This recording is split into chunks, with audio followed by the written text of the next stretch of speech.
ರಾಜ್ಯದಲ್ಲಿ ಅಷ್ಟಲ್ಲ ಇಡೀ ದೇಶದಲ್ಲಿ ಹೆಣ್ಮಕ್ಳ ಪಾತ್ರ ಭಾಳ ದೊಡ್ಡದಿದೆ. ಈ ನಾಡು, ನಮ್ಮ ದೇಶ, ನಮ್ಮ ಮನೆಗಳು, ನಮ್ಮ ಸಂಸ್ಕಾರ, ನಮ್ಮ ಸಂಸ್ಕೃತಿ ಉಳಿಬೇಕಾಗಿದ್ದರೆ ಹೆಣ್ಮಕ್ಳ ಪಾತ್ರ ಭಾಳ ದೊಡ್ಡದಿದೆ. ಅಷ್ಟಕ್ಕೆ ಅಲ್ಲ, ಯಾವುದೇ ಒಂದು ಮನೆ ನಡಿಬೇಕಂದ್ರೆ ಹೆಣ್ಮಕ್ಳ ಪಾತ್ರ ಭಾಳ ದೊಡ್ಡದಿದೆ. ಒಬ್ಬ ಹೆಣ್ಣಾಗಿ, ಒಬ್ಬ ತಂಗಿಯಾಗಿ, ಒಬ್ಬ ಅಕ್ಕ ಆಗಿ, ಒಬ್ಬ ಹೆಂಡತಿಯಾಗಿ, ಒಬ್ಬ ಸೊಸೆ ಆಗಿ, ಒಬ್ಬ ಅತ್ತೆ ಆಗಿ ಅವರೆಲ್ಲ ಏನು ಕೆಲಸವನ್ನು ನಿರ್ವಹಣೆ ಮಾಡ್ತಾರೆ ನಿಜ ಜೀವನದಲ್ಲಿ. ಅವರು ಎಸ್ಪೆಷಲಿ ಕೆಲಸ ಮಾಡ್ತಕ್ಕಂಥ ಸಂದರ್ಭದಲ್ಲಿ ಬಿಲೋ ಪಾವರ್ಟಿ ಲೈನ್ ಇರ್ತಕ್ಕಂಥವ್ರು, ಮಿಡಲ್ ಕ್ಲಾಸ್ ಹೆಣ್ಮಕ್ಳಿಗೆ, ಯಾರಿಗೆ ಜಾಸ್ತಿ ಆರ್ಥಿಕ ಏನೋ ಭಾಳ ಕಂಫರ್ಟ್ ಇರಲ್ಲ, ಅವ್ರುಗಳಿಗೆ ಭಾಳ ತೊಂದರೆಗೊಳಗಾಗ್ತಕ್ಕಂಥದ್ದು ಭಾಳಷ್ಟು ರಿಪೋರ್ಟ್ಸ್ಗಳು ಈ ರೀತಿ ಇದೆ.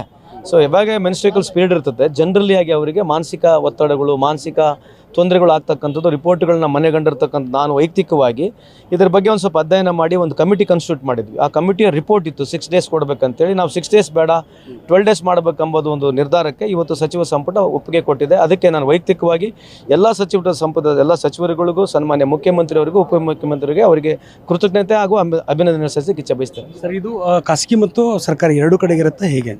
ಇದು ಎರಡು, ಖಾಸಗಿ ಹಾಗೂ ಸರ್ಕಾರಿ, ಎಲ್ಲ ಕರ್ನಾಟಕ ರಾಜ್ಯದಲ್ಲಿ ಯಾರು ಹೆಣ್ಮಕ್ಳು ಕೆಲಸ ಮಾಡ್ತಾರೆ ಅವರಿಗೆ 12 ದಿನ ತಿಂಗಳಿಗೆ ಒಂದು ಅವರಿಗೆ ಪೇಯ್ಡ್ ಲೀವ್ ಸಿಗ್ತಕ್ಕಂಥದ್ದು ಇದು ಒಂದು ಕಾನೂನು ತಂದಿದ್ದೇವೆ. ಸರ್, ಕಾರ್ಮಿಕ ಸಚಿವರ ಹಿಂದೆ ಕೂಡ ಅವಧಿ ವಿಸ್ತರಣೆ ವಿಚಾರಕ್ಕೂ ಕೆಲವೊಂದಿಷ್ಟು ಗೊಂದಲಗಳಾಗಿದ್ದು, ಇದಕ್ಕೆ ITBT ಅವರು ಕೆಲವೊಂದಿಷ್ಟು ಇಂಡಸ್ಟ್ರಿಗಳು ಇದಕ್ಕೆ ಯಾವ ರೀತಿ ಸ್ಪಂದನೆ ಕೊಡ್ತವೆ, ರಜೆ ಕೊಡೋ ವಿಚಾರವನ್ನು ಇದನ್ನು ಹೇಗೆ ಕನ್ವಿನ್ಸ್ ಮಾಡ್ತೀರಿ? ಮಾತನಾಡಿದ್ದೀವಿ ಅವ್ರ ಜೊತೆಗೆ. ಕೆಲವರು ಒಪ್ಪಿಗೆ ಇದ್ದಾರೆ, ಕೆಲವರು ಒಪ್ಪಿಗೆ ಇಲ್ಲ. But by and large 75% above people agri ಆದಾಗ, ಕಾನೂನು ತಂದಾಗ ಕಾನೂನು ಇಂಪ್ಲಿಮೆಂಟ್ ಮಾಡಲೇಬೇಕು. ಅವರು ಕಾನೂನಿಗೆ ತಲೆ ಬಾಗಬೇಕಾಗುತ್ತೆ. ಯಾವಾಗ ಜಾರಿಗೆ ಬರುತ್ತೆ ಇದು? ಇನ್ನೊಂದು ದೊಡ್ಡ ಪ್ರೋಗ್ರಾಮ್ ಮಾಡ್ತೀವಿ ಮುಂದೆ ಬರ್ತಕ್ಕಂಥ ಪ್ರೋಗ್ರಾಮ್ ಮಾಡಿದ ಜೊತೆಗೆ ಗೌರ್ಮೆಂಟ್ ಆರ್ಡರ್ ಮಾಡಿಬಿಟ್ಟು ಯಾವ ರೀತಿ ಇಂಪ್ಲಿಮೆಂಟ್ ಮಾಡಲಿಕ್ಕೆ ಒಂದು ಸಮರ್ಪಕವಾದ ಪ್ಲಾನ್ ಕೂಡ ಮಾಡ್ತೀವಿ. ಸರ್, ಗ್ಯಾರಂಟಿ ಯೋಜನೆ ಮೂಲಕ ಮಹಿಳೆಯರ ಸ್ವಾವಲಂಬನೆ ಮಾಡೋದಕ್ಕೆ ಹೋಗ್ತಿತ್ತು ಈ ಸರ್ಕಾರ. ಈಗ ಇದೊಂದು ಹೊಸ ಯೋಜನೆಯನ್ನು ಮಾಡ್ತಿದ್ರಿ. ವೆರಿ ಪ್ರೋಗ್ರೆಸಿವ್ ಇದೆ. ವುಮೆನ್ ಇದು ಏನು ಮಾಡಿದ್ರು ಹೆಣ್ಮಕ್ಳಿಗೆ ಕಮ್ಮಿನೇ.